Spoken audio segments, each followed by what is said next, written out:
Hi, welcome to recipes இன் தமிழ். எல்லோரும் எப்படி இருக்கீங்க?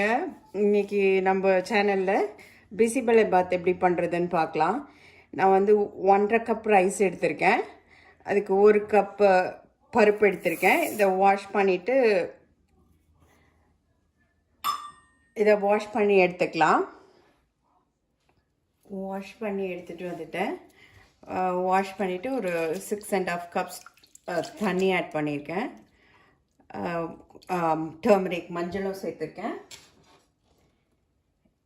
இதில் காய் எல்லாமும் சேர்த்துக்கலாம். முள்ளங்கி, கேரட், நீங்கள் எந்த காய் வேணாலும் போடலாம். சாம்பார் போடுற எல்லா காயும் போடலாம். முருங்கைக்காய், இங்கே இது மாதிரி ஒரு பீன்ஸ் கிடைக்கும், லைமா பீன்ஸ்னு, இது க்ரீன் பீன்ஸ்.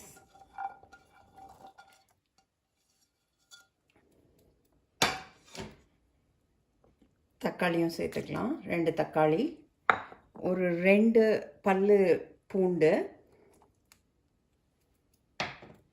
கொஞ்சம் க்ரீன் பீன்ஸ் கொஞ்சம் பட்டாணி எடுத்திருக்கேன்.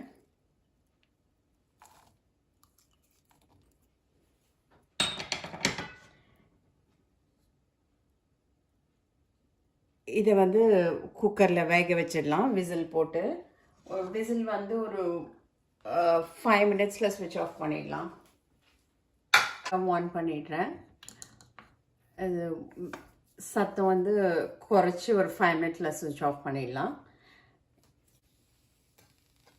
மசாலாவுக்கு என்ன தேவைன்னு பார்த்துக்கலாம். பிசிபெலை பாத் மசாலாவுக்கு ஒரு 10 காஞ்ச மிளகா, ஒரு 1 டேபிள் ஸ்பூன், ஒரு 1.5 டேபிள் ஸ்பூன் தனியா, இது வந்து ஒரு 1.5 டேபிள் ஸ்பூன் உளுந்து, கொஞ்சம் ஜீரகம், கொஞ்சோண்டு வெந்தயம், ஒரு 2 சிட்டிகை வெந்தயம், ஒரு 2 லவங்கம், ஒரு பீஸ் பட்டை, ஒரு சின்ன பே லீஃப், ஒரே ஒரு டேபிள் ஸ்பூன் கொப்பரை தேங்காய் எடுத்திருக்கேன். இதை வந்து கொஞ்சம் ஆயிலில் இதை ஃப்ரை பண்ணி மசாலா பண்ணி எடுத்துக்கலாம். அப்புறம் இது வந்து தாளிக்க கொஞ்சம் வெங்காயம் வச்சுருக்கேன், கருவேப்பிலை, கொத்தமல்லி, ஒரு சின்ன அளவு புளி, இதை வந்து கரைச்சி எடுத்துக்கலாம். கடைசியில் தேவை இதெல்லாம். அப்புறம் உப்பு, எண்ணெய் தாளிக்கிறதுக்கு கடுகு, எண்ணெய், அதை பார்க்கலாம். அப்புறம் தாளிக்கும் போது பார்க்கலாம். இந்த மசாலாவை வறுத்து அரைச்சிக்கலாம். இப்போ கடாயில் எண்ணெய் ஆட் பண்ணிக்கலாம்.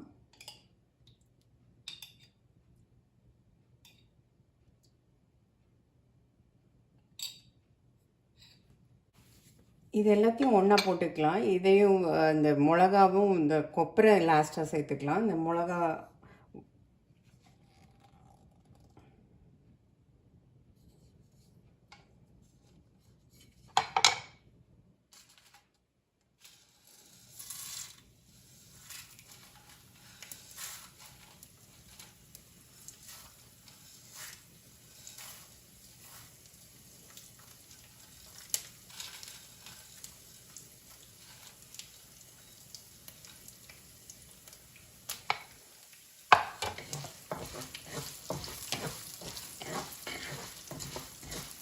கருகாமல் கொஞ்சம் நல்லா செவந்து வர மாதிரி வறுத்து எடுத்துக்கலாம்.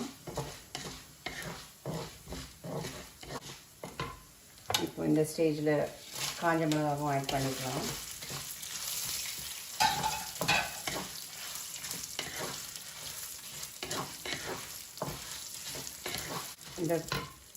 இது வந்து ட்ரை கோகோனட், கொப்பரை எடுத்திருக்கேன்.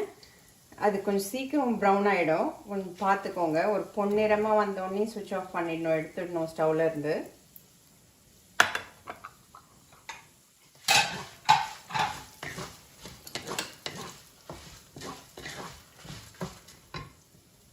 நான் சுவிட்ச் ஆஃப் பண்ணிட்டேன். இதை எடுத்துக்க போகிறேன் அரைக்கிறதுக்கு.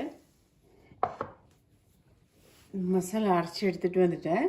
இந்த மசாலா கொஞ்சம் இப்படி தான் இருக்கும், கொஞ்சம் குறைன்னு தான் அரைக்கணும். அது ரொம்ப நைஸாக அரைக்கக்கூடாது.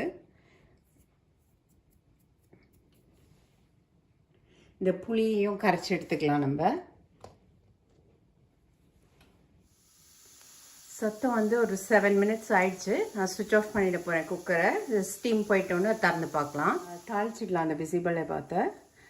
அதுக்கு வெங்காயம், கடுகு உளுத்தம்பருப்பு, கொஞ்சோண்டு ஜீரகம், கருவேப்பிலை, இதை கார்னிஷ் பண்ண கொத்தமல்லி, ஒரு 3 காஞ்ச மிளகா, இந்த அரைச்ச பிசிபெலேபாத் மசாலா, அந்த கரைச்ச புளி,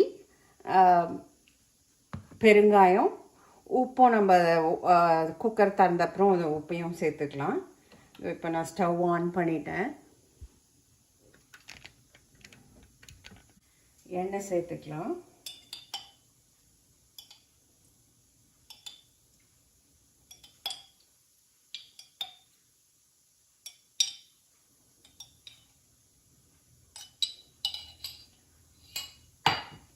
கடைசியில் கொஞ்சம் நெய்யும் ஆட் பண்ணிக்கலாம். கொஞ்சம் நெய்யும் எடுத்து வச்சுருக்கேன், ஒரு 2 டேபிள் ஸ்பூன் நெய். அது எண்ணெய் காஞ்சிடுச்சு, கடுகு உளுத்தம்பருப்பு ஆட் பண்ணிக்கலாம்.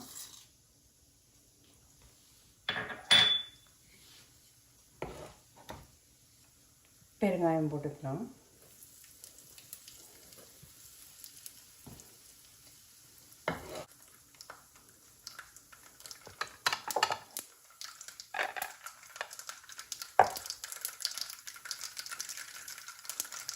கடுகு பொரிஞ்சிடுச்சு, இந்த காஞ்ச மிளகாய் ஆட் பண்ணிக்கலாம்.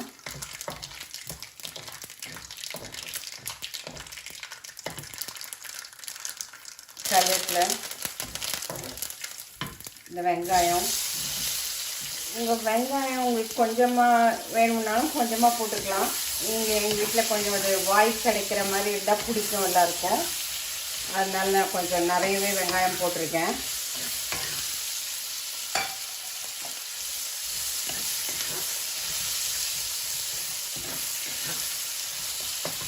இதில் கொஞ்சம் சால்ட் ஆட் பண்ணிக்கலாம். இந்த வெங்காயம் கொஞ்சம் சீக்கிரம் வதங்கும்.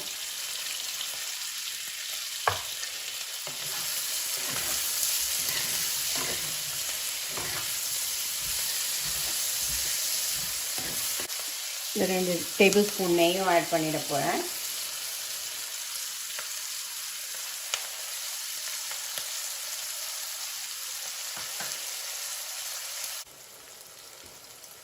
வெங்காயம் நல்லா வதங்கிடுச்சு. இப்போ இந்த மசாலாவை ஆட் பண்ணிக்கலாம், பிசிபெலேபாத் மசாலா. அந்த எண்ணெயிலே கொஞ்சம் வதக்குங்க. அந்த மசாலாவை கொஞ்சம் குறைச்சி வச்சுக்கோங்க, தீயை கருகிடாமல் இருக்கணும்.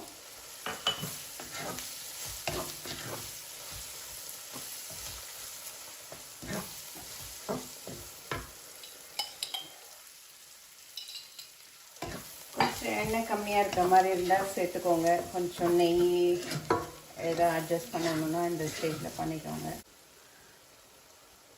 புளியும் சேர்த்துக்கலாம் இதோட. இப்போ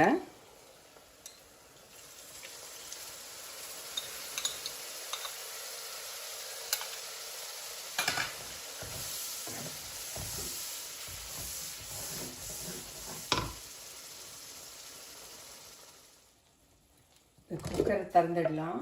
நல்லா வெந்துடுச்சு.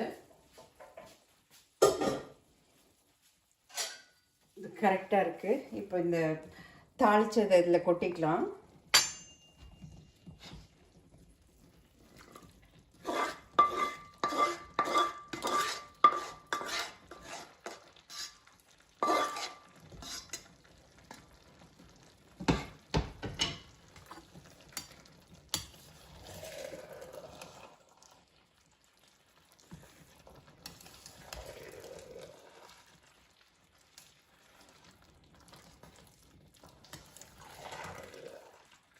கொஞ்சம் உப்பு ஆட் பண்ணிக்கோங்க.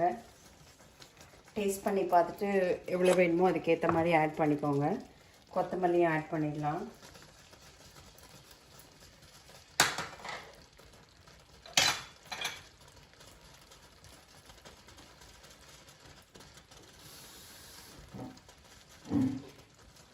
கொஞ்சம் கெட்டியாக இருக்க மாதிரி இருந்தால் இந்த ஸ்டேஜில் தண்ணியும் ஆட் பண்ணிவிட்டு ஃபுல்லாக கலந்து விட்டுக்கோங்க.